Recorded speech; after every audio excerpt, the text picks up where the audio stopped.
Okay, thanks for coming back to the channel. So it's been a really long time since putting videos on. I am sorry, we've been putting some stuff on Facebook, but we kind of neglected YouTube, and I'm really sorry. But we thought we'd do a real special video for you today, and that's coming down and meeting my buddy Andy Kirkham. For those of you who don't know, Andy is a well-renowned blacksmith, makes stuff for Woodlore. He's done stuff in museums, natural living history kind of thing. And actually my first ever video was me using a flint and steel made by Andy. And what we thought we'd do today is come down, kind of come full circle really, and actually video Andy making a fire steel. Okay? Okay, let's do it. Let's do it. Yeah. So we're going to make a fire steel. Starting material is 3/16 by 5/8 EN9. I'm just going to get it in the fire now.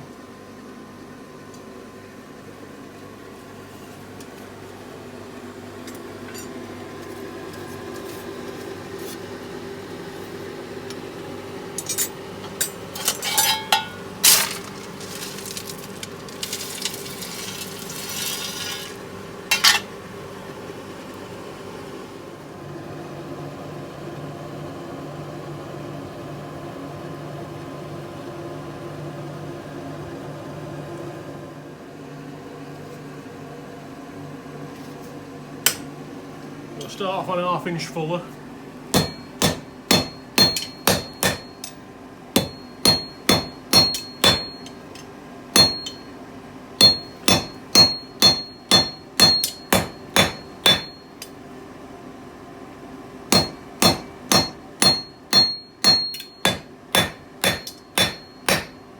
So why are you putting those divots in? It's a lot easier to do it that way by putting dings in and then straightening out the resulting zigzag than to work it out on the flat all in one go. See, by the time I've straightened out that zigzag, half the work will be done.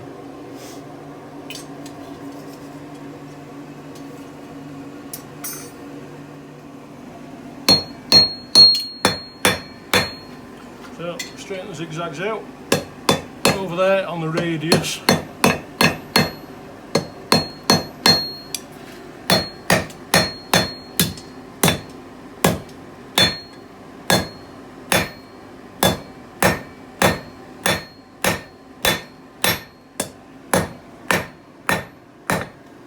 There you go.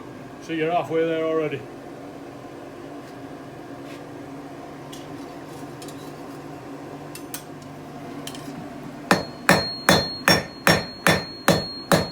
Cool.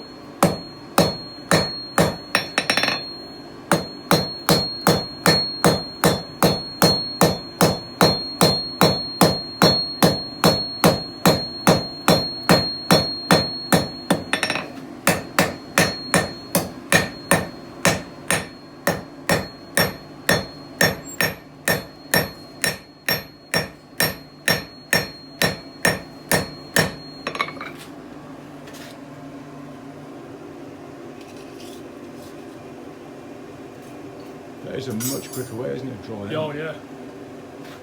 So the next bit I'm going to do, I'm going to refine that taper. I'm going to do that on this radius here, on the heel of the anvil, just to get that nice round shoulder. So here we go.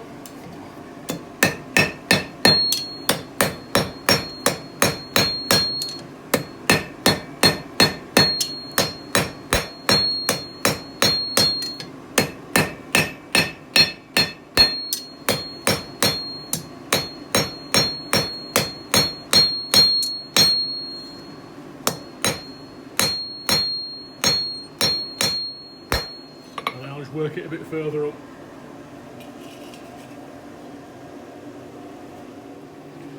So I'm going to move down to my next hammer down for this. This is a 3.5 pounder. I'm going to go down to a 2.5 pounder because we're not moving as much metal now. We're just refining what's already there.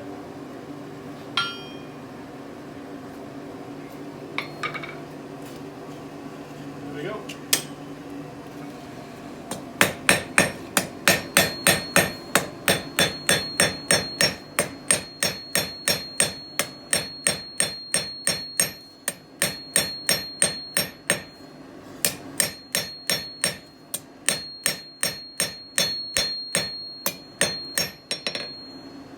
A little bit more.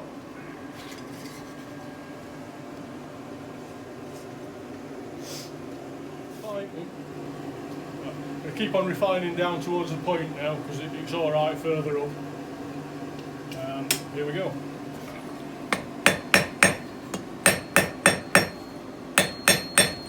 Just getting any lumps out, taking off any peaks, but without putting new troughs in.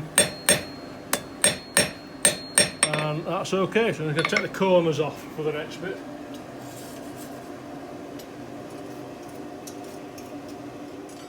So I'm going to take the corners off for this next bit, and to do that I prefer to work at a lower heat than I would use moving lots of metal, kind of like dull orange heat.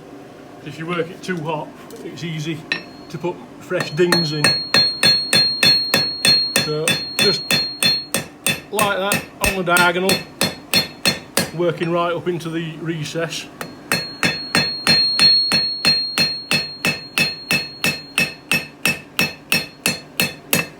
There you go, I took the corners off.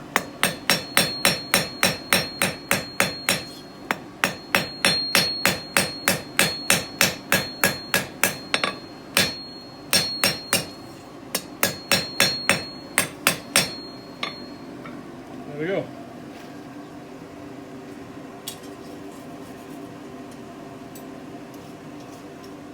So, next bit, I'm going to flat off the end of that spike because I'm going to put a curl on. And I like a flatter curl, and you get a tighter twist and a better roll on a slightly flattened surface. So here we go.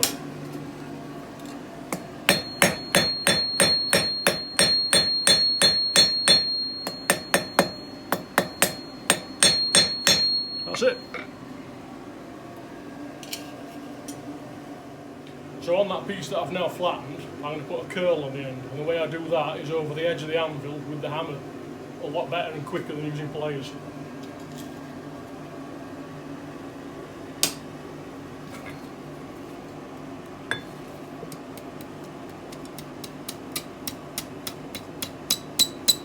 There you go, done. Simple as that. Yeah. And just for a bit of additional deco, I'm going to go backwards as well. So it's like a shepherd's crook.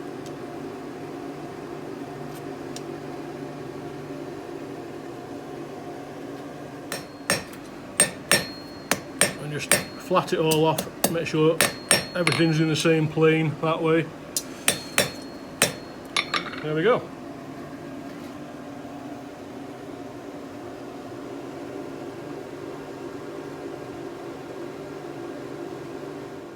So now I'm going to put a twist in this area, just here. I'm going to do it in the vise, but I need to warm it up in this area first. The vise jaws will take care of that bit in terms of cooling, so the twist doesn't continue, but I need to take a spot quench from there downwards, so the twist will have a definite stop-start.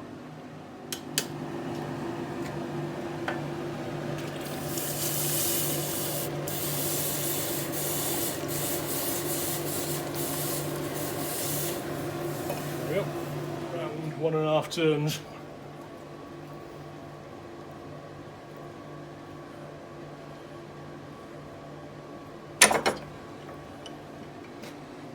After I've done that, because that bit there has been cooled rapidly, and also this bit here, before I do anything else, I'm going to anneal it in the fire. In case you were wondering, annealing is like stress relieving. So all those areas that got cooled down rapidly before are now quite brittle. So I'm just going to bring it all up to a nice bright orange temperature before I do anything else, stop it cracking. That's okay. Okay, that.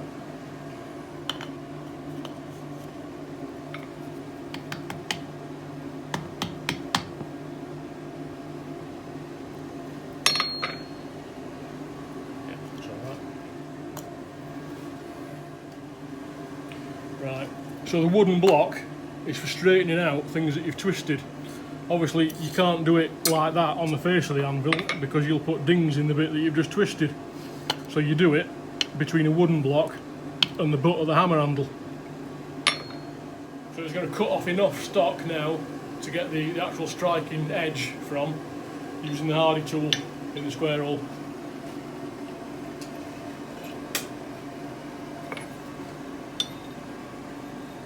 Should be about enough.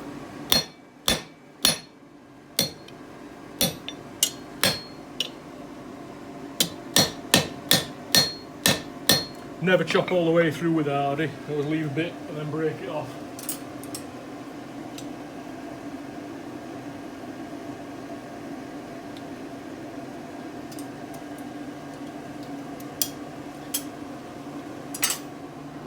Find a pair of tongs that actually fit it.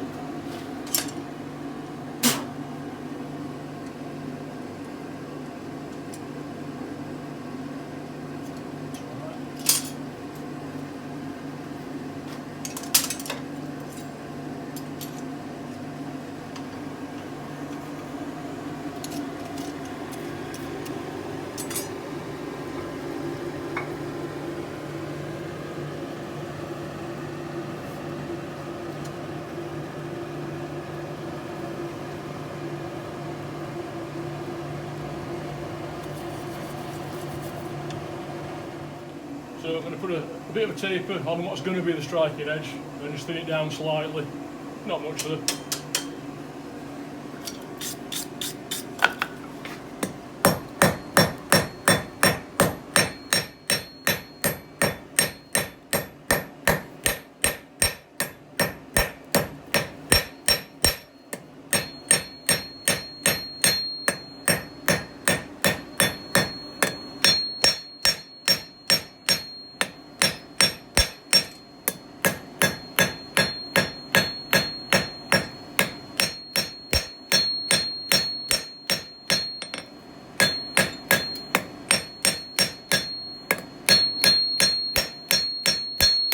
And by hammering what's going to be the outside edge, the actual striking area, you can actually curve it over slightly because you've stretched material on this side but left it untouched on that side, and the result is that it wants to pull over to that side.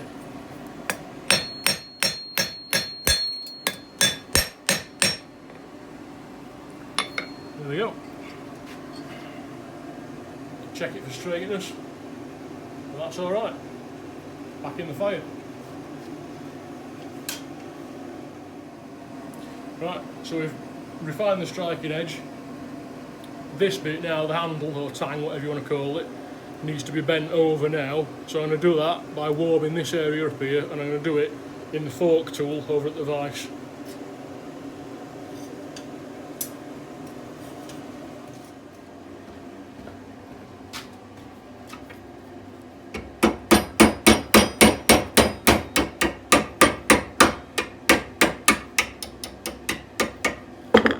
Just a rough shape, ready for the next stage. So I want this bit to not be like that, I want it to be like that, like coming out almost at 90 degrees. So I do that on the step with this bit hot and just work it down with the hammer.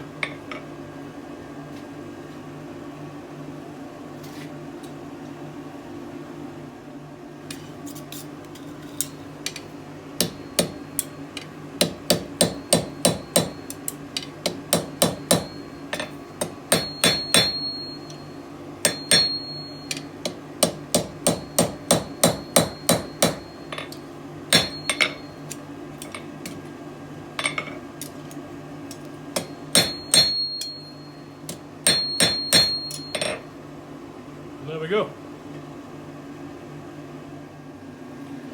So now we've done that, I'm going to bring this handle part all the way around so it does that. I'm going to do that with the bending fork over there.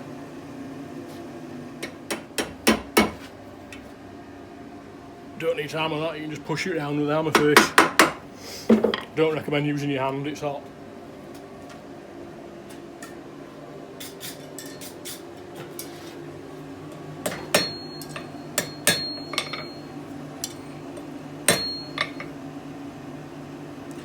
Right, let's give it minor truing up with a pair of pliers and then we're ready to go into quench.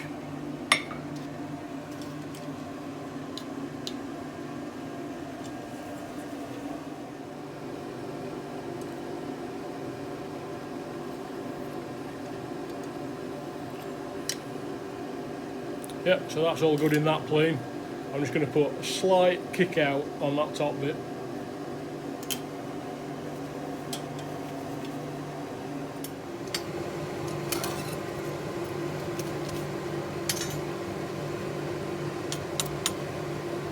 pair of round nose pliers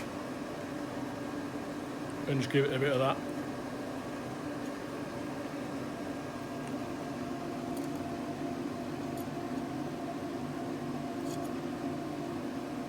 There we go, quenching time. So I'm going to quench it into oil, not just any oil but proper quenching oil, and I'm going to do it from hotter than you would actually do it for a knife blade, because for some reason fire steels work better with a bigger grain structure, so I'm going to quench it off from a bright orange colour rather than a bright red as you would for a knife.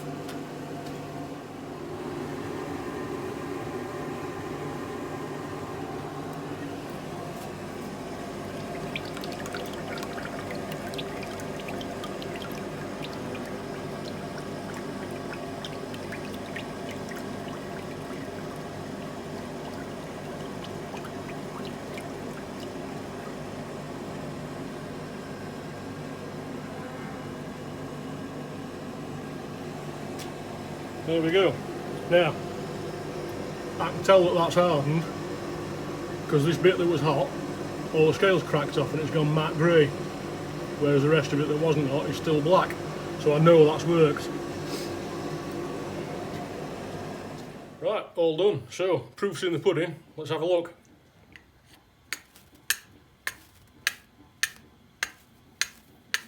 Seems okay.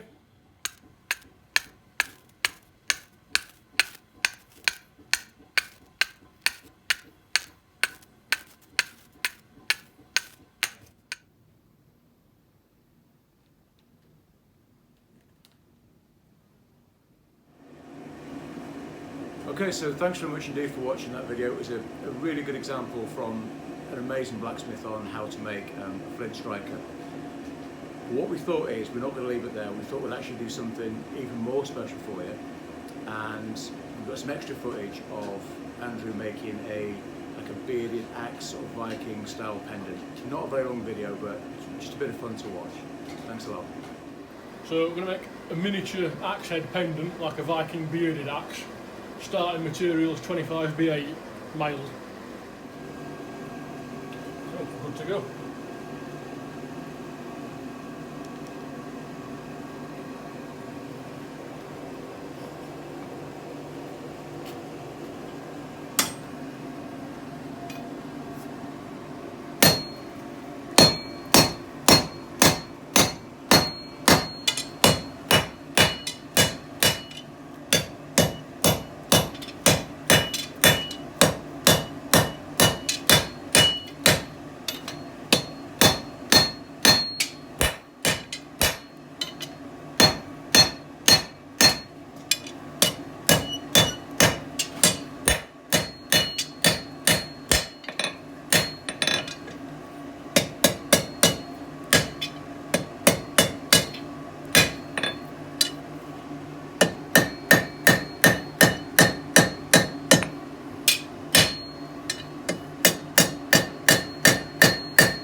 So that's the bit that's going to be the socket. So now I'm going to draw the blade out of this bit.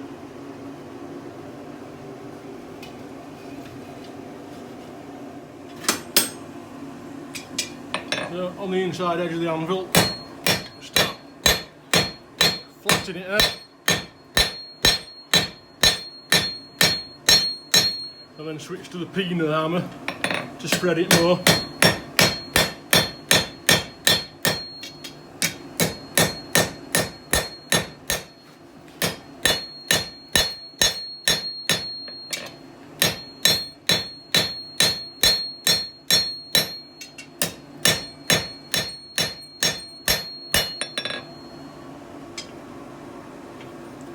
See that taking shape now?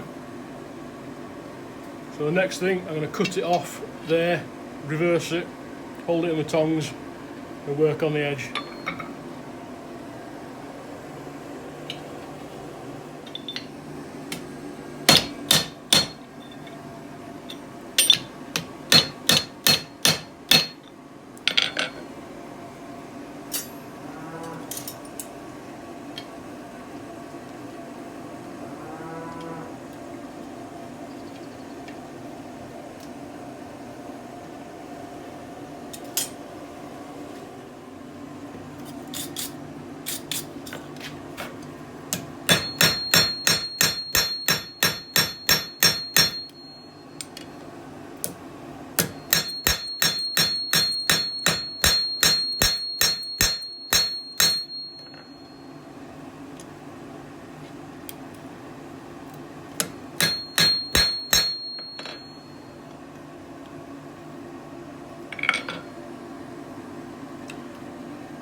So that's pretty much it for the forging part. The rest of it really is just fettling up, putting the edge on, neatening it up and putting the hole through that would be the eye, but for this it's to take a bit of thong.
Right, to the drill.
Okay, so thanks very much indeed. So we've had a fantastic day with Andy.